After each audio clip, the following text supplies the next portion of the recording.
guess now that you've had a few days to kind of reflect back on things, what did you make of the whole experience? The whole experience, it was great.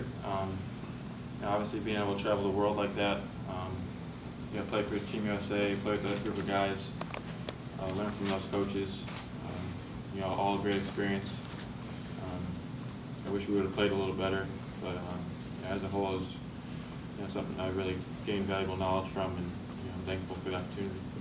Before everything started, before your tryouts, you felt like you wanted to establish yourself as one of the better players in college basketball. Do you feel like by not only making the team but contributing, scoring, doing all the things you need to do at that kind of a level that you've kind of established yourself as one of the better players? Yeah, I definitely think that saying that you made the Team USA and saying you went over there is something you can put on your resume, so to speak, and it bodes well for you. And obviously it comes down to how you're going to play on the floor for your school, but I think that gives you a great deal of confidence, and I'm hoping after my junior year, guys across the country are saying that I'm one of the top players in college basketball. So that's the goal, and this is just one step towards it.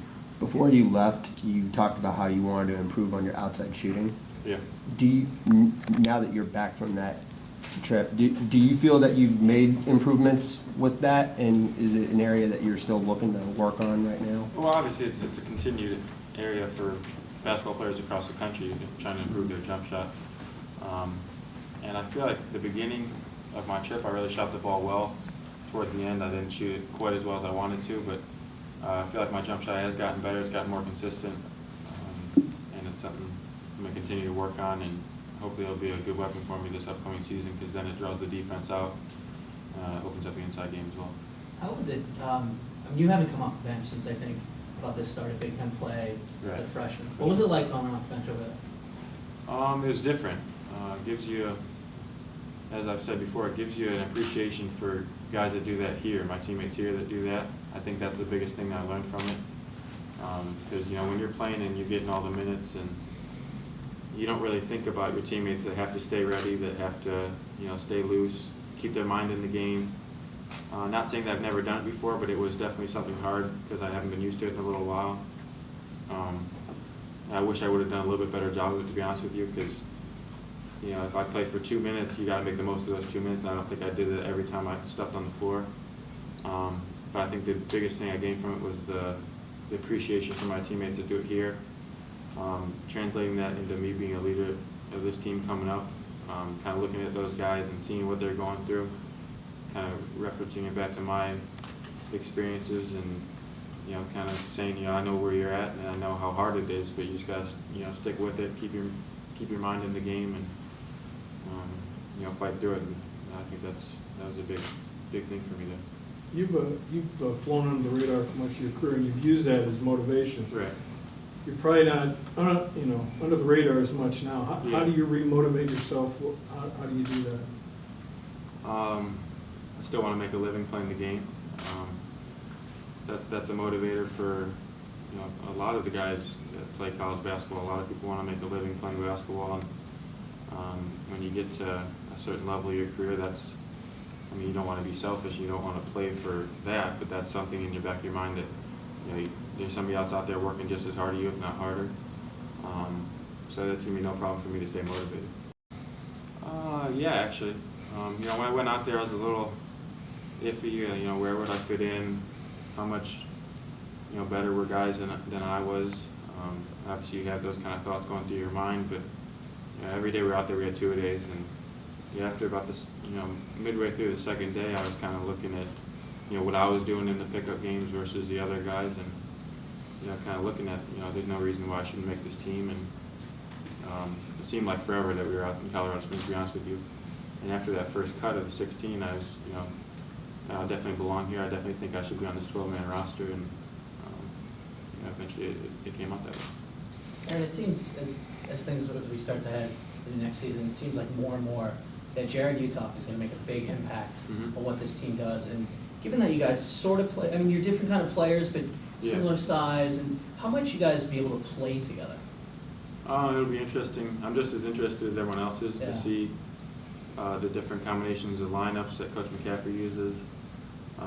Interested to see how he plays at the Jared this weekend plays at the three, plays at the 4.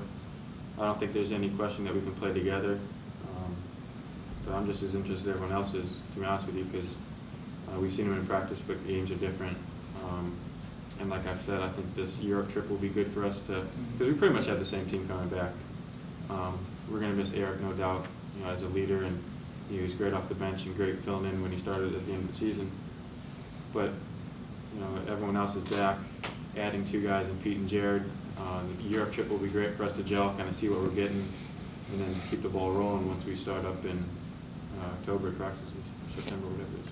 As competitive as those games were for you over there, I can't imagine the practices were probably just as competitive with you. I mean, is it immeasurable to some extent how maybe you've improved this summer, just going day in, day out in a competitive situation like that? Obviously had a lot of time on the plane, a lot of time traveling, kind of reflecting on, the experience as a whole. I kind of bounced back and forth on, was it good, staying away from here, working on my skill, working on my body, getting in the weight room versus playing like I did, like which is better. But there's no doubt that, that experience that I went through is the greater choice. You can't measure, learning from Coach Beeline, Coach McKell, Coach Martin, both,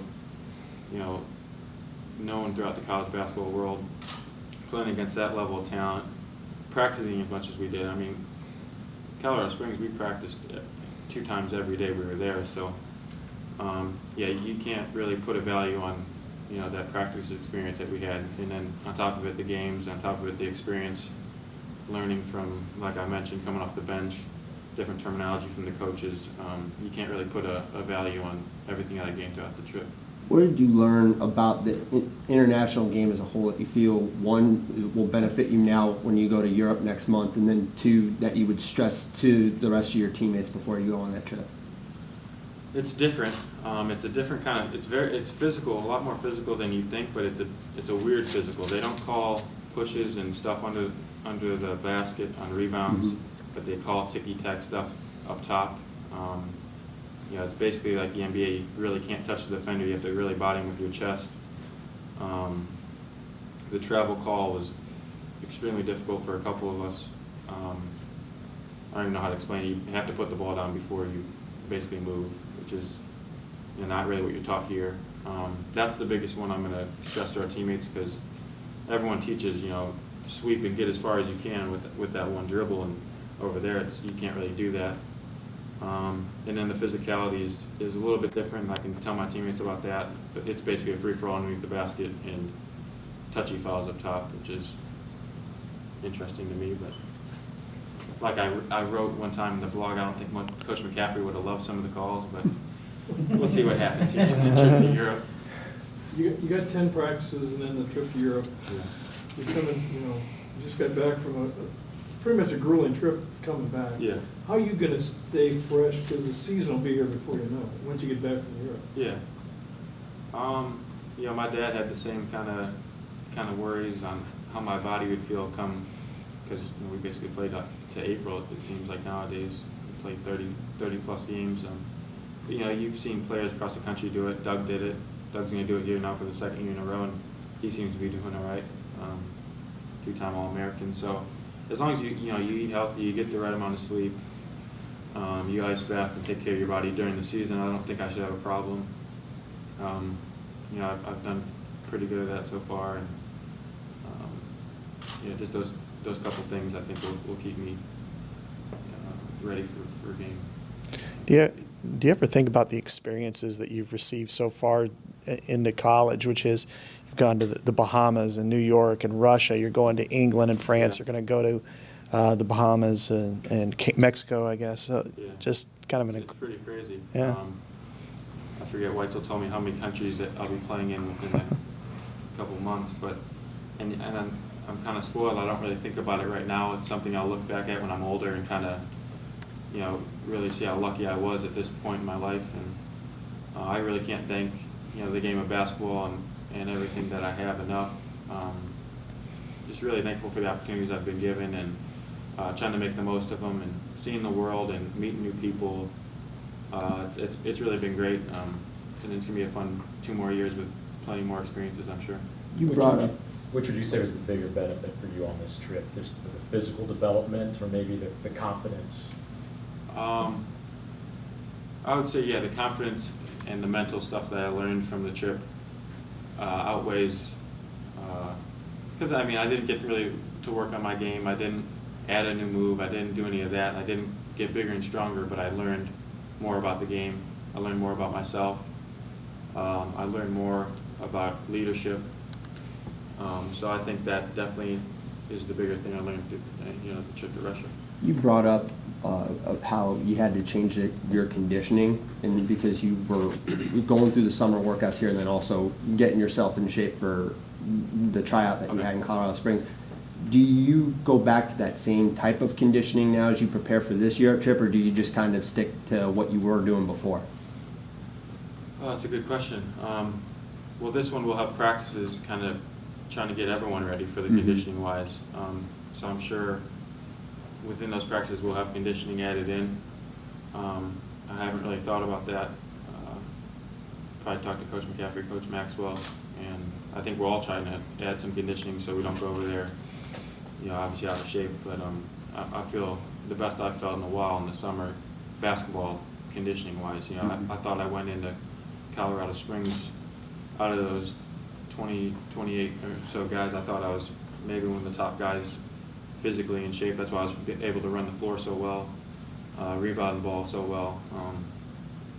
That's really what, after talking to Coach Francis and Coach McCaffrey, that's what they wanted me to do, be in top shape and show the coaches that you're ready to go.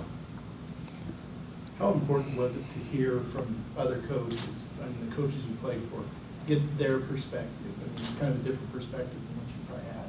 Perspective on? I mean, just on your play, and did they give you some?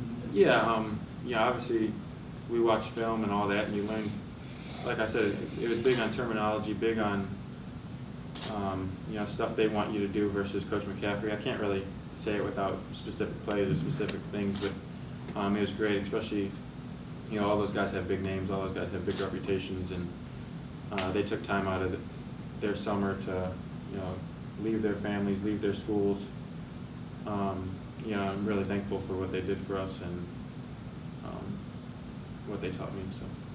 It must feel pretty good, though, respect-wise, to have somebody like Matt Painter fight for you to get you even in there, and then have John Beilein. You've gone against, 3 times, I think, in your career, a couple other coaches, to look at you and think you're good enough to be here and contribute. And yeah.